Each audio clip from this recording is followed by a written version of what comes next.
How are you doing? Very good to see you. Thank you. Welcome. When did you arrive in Paris? Last night. Last night. Thank you. It's a good score. J'invite désormais sur scène Monsieur Ahmad Massoud, chef du Front National de Résistance, qui s'exprimera en anglais.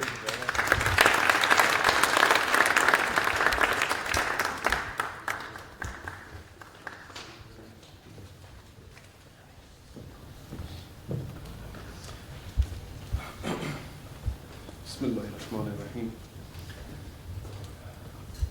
Excellencies, Deputy Mayor Ahmad, ladies and gentlemen, dear friends of Afghanistan, it's an honor to be with you today in this beautiful city of Paris once again. To continue my speech in English, which is unfortunate, I went to the other side of the channel and learned English, and it was a little too late, and I became too busy to learn this beautiful language of France and French. But however, I'm a Francophile, and I hope one day I get the chance to learn it. But to continue my speech in that, I need to say a few words to my fellow people from Afghanistan and فارسی. سلام احترام دارم خدمت همه عزیزا، خواهران و برادران گرامی ما که از راه دور و نزدیک آمدیم در این ماه مبارک رمضان. عرض سلام احترام خدمت تک تکتان و با رضای قبولی طاعات عباداتتان در این ماه مبارک. انشاءالله که خداوند با دعای شما و با زحمت شما و تلاش شما و اتحاد انسجام جمع همه ما و شما شاهد روزهای بهتر و شاهد آزادی کشور باشیم. به خاطر مهمانان ما و به خاطر میزبانان ما و شرایط جلسه ما وقتی را به انگلیسی صحبت میکنم. Please allow me to begin my statement by expressing my deepest and utmost gratitude to Mayor Anne Hidalgo and Ms. Garcia. At a time when many chose to be silent, you choose solidarity.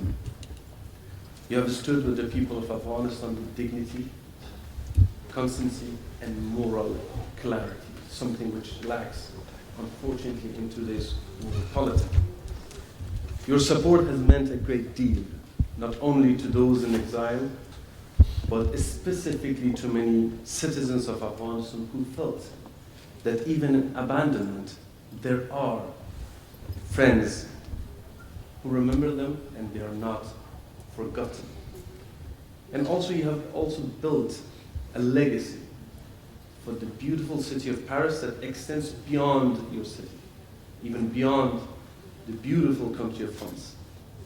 You have made Paris not only a capital of culture and history, but also a capital of content.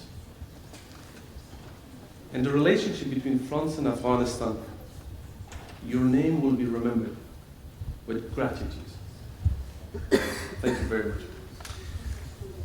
On a personal note, I need to emphasize that we will never forget, as you also mentioned that you were one of the very few first French officials to honor my father, the late Commander Ahmad Massoud, here in Paris.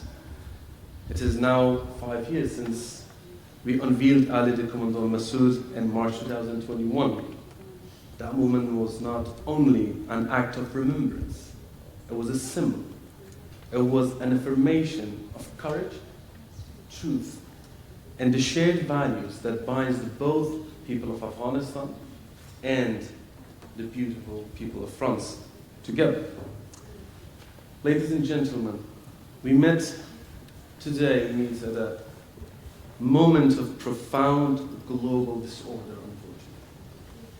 The international order that emerged after the Second World War, however imperfect, was built on the idea that power should be restrained by rules and that human dignity should matter. Today that order is almost non-existent, and it is fragmenting before our very own eyes. I believe we are entering a world that is more transactional, it's more cynical, and it is more openly shaped by competition among powers, rather than principle and values. In such scenario and situation, in such order, countries like Afghanistan suffer first and suffer most, unfortunately.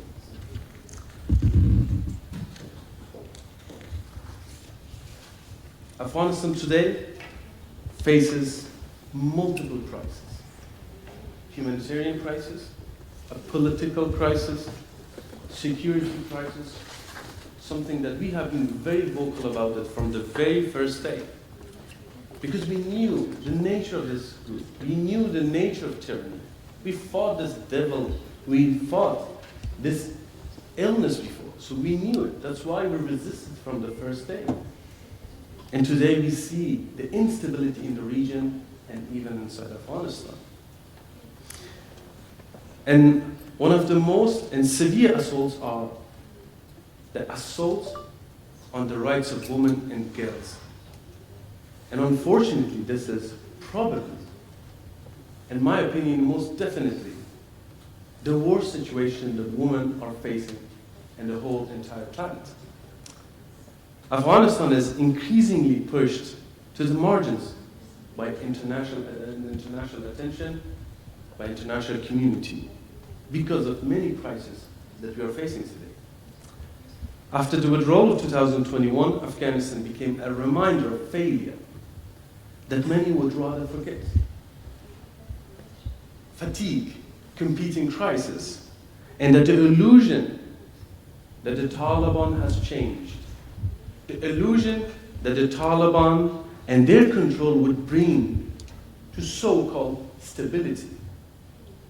But I believe the action of the Taliban for the past 5 years almost, it should be evidence enough and proof enough that illusion was nothing but that illusion, a lie. But ignoring Afghanistan today will not make it safe for the people of Afghanistan especially, and particularly, and for the whole world. When girls are banned from school, when journalists are being silenced, and when entire people and population live under fear, the damage does not stop at the doorsteps of people of Afghanistan and at our border. It erodes the very principle that holds the international community and international order together. You're already seeing the spillover of the situation in Afghanistan to our neighboring countries. The very neighboring country that were praising the Taliban a few years back. We are seeing how quickly that shifts. We are seeing how slowly, the mindset of the world is changing. Small steps, but indeed steps toward Afghanistan. Which once again brings us to this point. We were right to stand together. We were right to resist, and we were right to not accept tyranny. And I believe, and this is why this makes France's voice matter. France has remained one of the very, very few countries willing to speak in the language of principle and the trust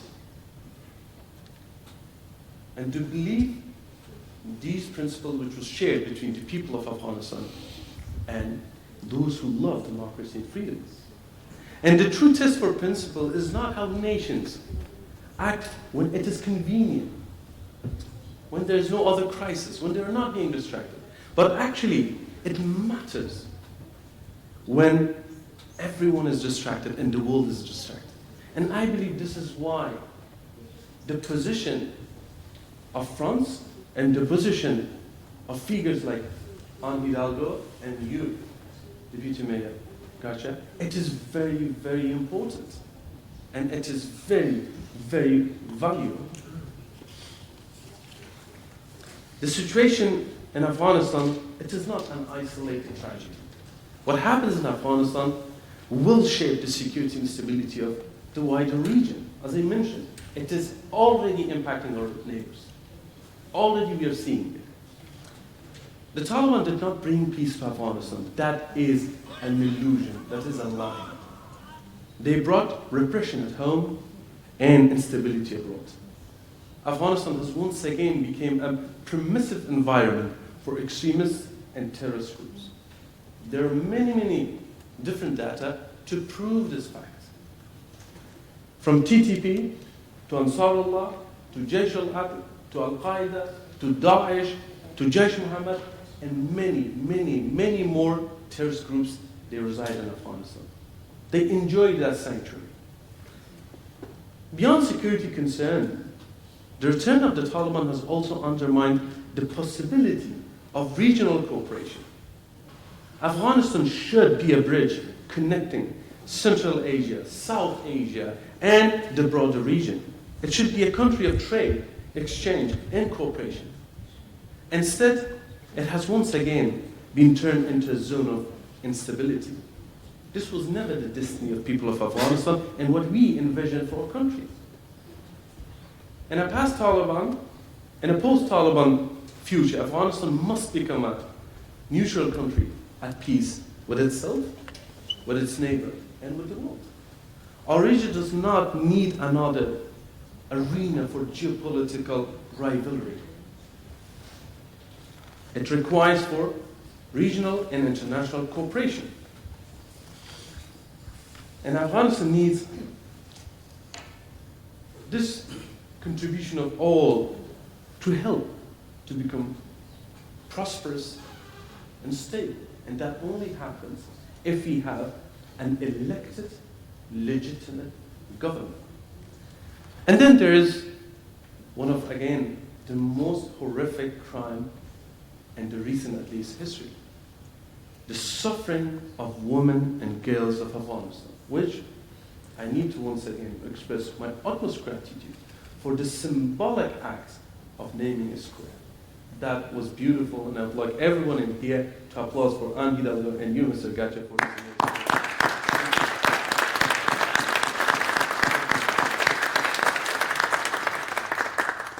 It means a lot to all of us, especially to the girls and women of Afghanistan. In Afghanistan today, women are not merely discriminated against. They are being systematically erased from education, from work, from public life. What we are witnessing must be recognized for what actually it is: a gender apartheid. It needs to be recognized and labeled correctly. And that's what is actually happening inside Afghanistan. And this is not only an Afghanistan issue, it is a universal human issue.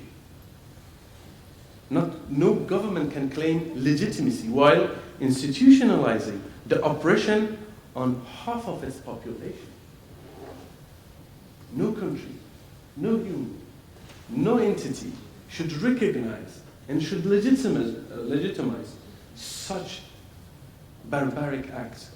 This is not only an Afghanistan issue, as I said, it should be a shared value with all issues. And for us, and for me personally, it is very, very clear. The freedom of the women of Afghanistan, it is non-negotiable. Their dignity, it is non-negotiable. Their right to learn, to work, and to lead as equal citizens, it is non-negotiable. As clear as that. And this is...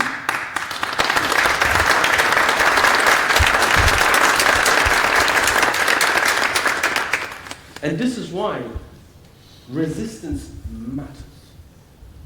Resistance is not simply a military act. Resistance is the refusal to surrender a nation's soul. It is the defense of the idea that Afghanistan belongs to all of its citizens, not to one armed faction, not to one ideology, and not to one imposed interpretation of society. Afghanistan belongs to all. You mentioned, Mr. Garcha, about my father. Much has changed since my father's struggle. Much has changed since he came to Europe with message of hope and message of hope. My father struggled, his message in all of that. However, there are some which still remains. Of course, the Taliban now control the state apparatus, and they impose one of the most sweeping system of oppression in Afghanistan that has ever seen. However, what has not changed is the people of Afghanistan's desire for dignity, representation, and the right to shape their own future. That dream, that will, and that desire is something which hasn't changed. We are completely different in different worlds. True. Situation inside, it is not the same. True. But that desire, that flame, it is identical. If not even grown bigger and became bigger. Our struggle continues to many fronts.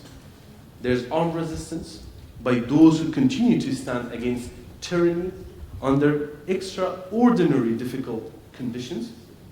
But there's also political, civic, intellectual, and diplomatic resistance. And above all, the resistance of women of Afghanistan. Through the Vienna process for democratic Afghanistan, we have helped bring together much of the democratic anti-Taliban opposition under one umbrella, created a roadmap, and support for liberty, pluralism, and democracy itself. This unity, indeed, it sends a message, first and foremost to the people of Afghanistan, that an alternative exists. Because one of the narratives that the Taliban are trying to push upon the people of Afghanistan and international community is that we are left with two choices. Extremism, terrorism, Taliban, whatever we call it, and chaos. We are here to challenge that narrative. That is wrong. We are not here, and we do not have only between chaos and Taliban. But what I just said, it sends a message that the world in Afghanistan do possess an alternative. And we are not condemned to choose between chaos and terrorism. There is another path. There is another hope. A democratic, decentralized, and pluralistic Afghanistan where every citizen stands equal before the law. And this is why it is very important to have a government in Afghanistan that everyone respects the law and no one is above the law. Right now, Afghanistan is being ruled by a bunch of decrees coming from a man that no one knows, no one sees, no one hears, called Hibatullah. And this is something that needs to change. We need a government, a legitimate government, which once again for us to become a part of the international community and everyone feels that they belong to. And that vision clearly needs partners. Let me be very clear. We do not ask for the world for armies and endless wars. As my father said, more than 25 years in here in Paris, I'm repeating the same thing. We are not calling and requesting for war. We are not requesting for boots on the ground. We are not requesting for bombardment on Afghanistan. As a matter of fact, I'm very much against it. However, what we do need is consistency on two fronts. No recognition whatsoever for tyranny. No reward for gender persecution. And no false hope or push for a stability based on fear and terror. Continue humanitarian aid. Indeed, people of Afghanistan very much need it, but channel it through independent organizations rather than through the channels that the Taliban created or through the Taliban. Which that, once again, proven by many data and many reports, empower the Taliban themselves. Support civil society, independent media, and women's organizations maintain international pressure and accountability for crimes committed in Afghanistan by the Taliban. Above all, support citizens of Afghanistan who still believe in democracy and freedom. Because all what I said before in terms of support, it is a short-term solution. For how long we are going to give aid to Afghanistan? For how long we will accept refugees from Afghanistan? For how long we will try to put sanctions on the Taliban? That only changes when Afghanistan changes. And that is important to support those who believe in democracy and freedom, and they want to bring democracy and freedom in Afghanistan. So I stand here today not to ask for pity, but for clarity. Do not confuse the imprisonment of a nation with stability. Do not mistake fear and oppression for peace. And do not legitimize those who wage war against women, against diversity, and against the very idea of citizenship. Support those in Afghanistan who seek not revenge, but a just peace. Support those who resist both terrorism and terror. Support those who want Afghanistan to become once again a responsible member of international community.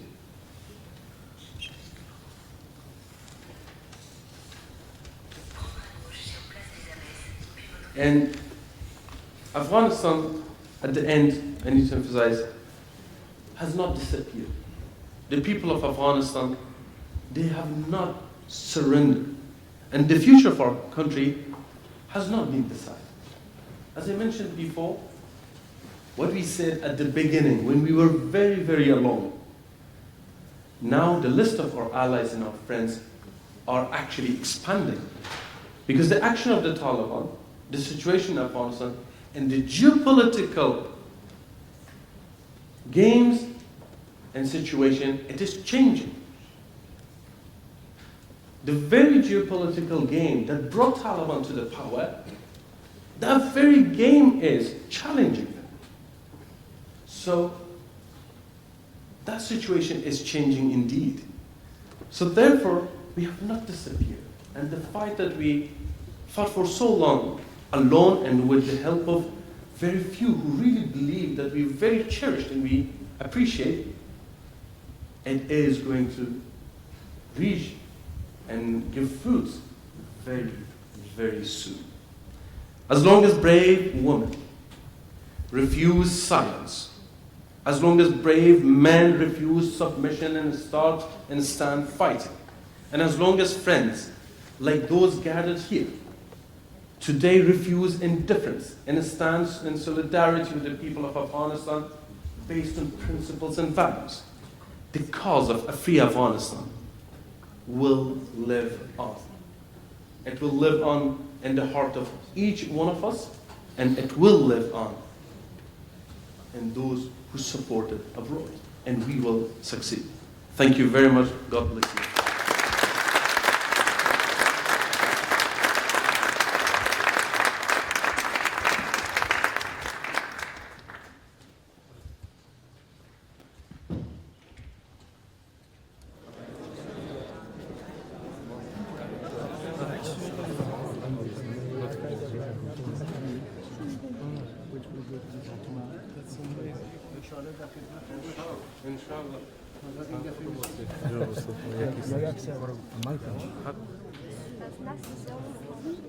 امید آخر انشالله مقاومت.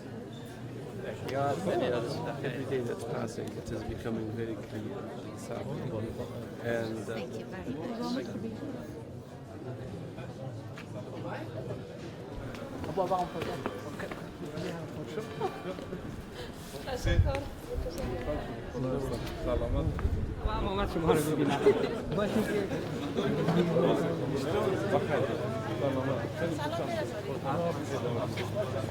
سلامت